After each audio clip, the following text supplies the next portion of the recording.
सी type में आया math का बहुत शानदार क्वेश्चन क्या था कि निम्नलिखित में से कौन सा कथन सही नहीं है।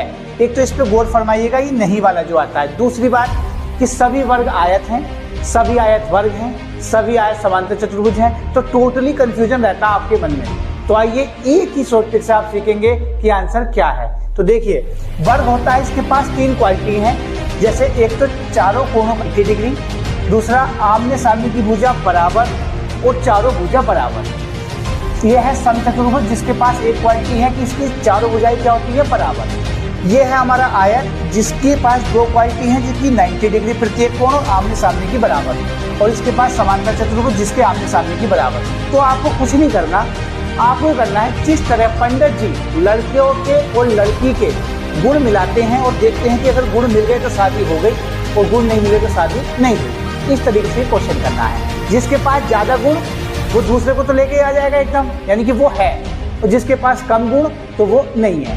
जैसे सेम ऐसे ही कि अमीर लड़का है तो उसकी गरीब लड़की से शादी आराम से हो जाएगी, क्योंकि वो अमीर भी है लड़का भी है, 2 क्वालिटी, और गरीब लड़की के पास 1 क्वालिटी है, सिर्फ वो लड़की है।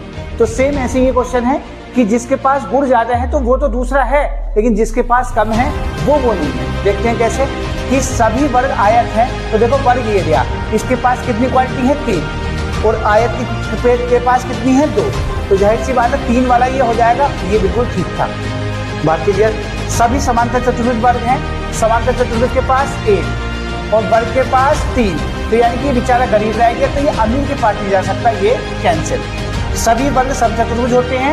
अब वर्ग क्या है, 3 क्वालिटी, समचतुर्भुज के पास 1, तो ये बोस हो गया, यानी कि इससे शादी हो गई, यानी कि ये भी ठीक। सभी आयत समांतर चतुर्भुज होते हैं, आयत के पास 2, समांतर चतुर्भुज के पास 1, तो यानी कि इसके पास ज्यादा, तो ये भी हो गया। तो इसने क्या पूछा था कि कौन सा नहीं है, तो आंसर बेसिकली ये वाला हो गया।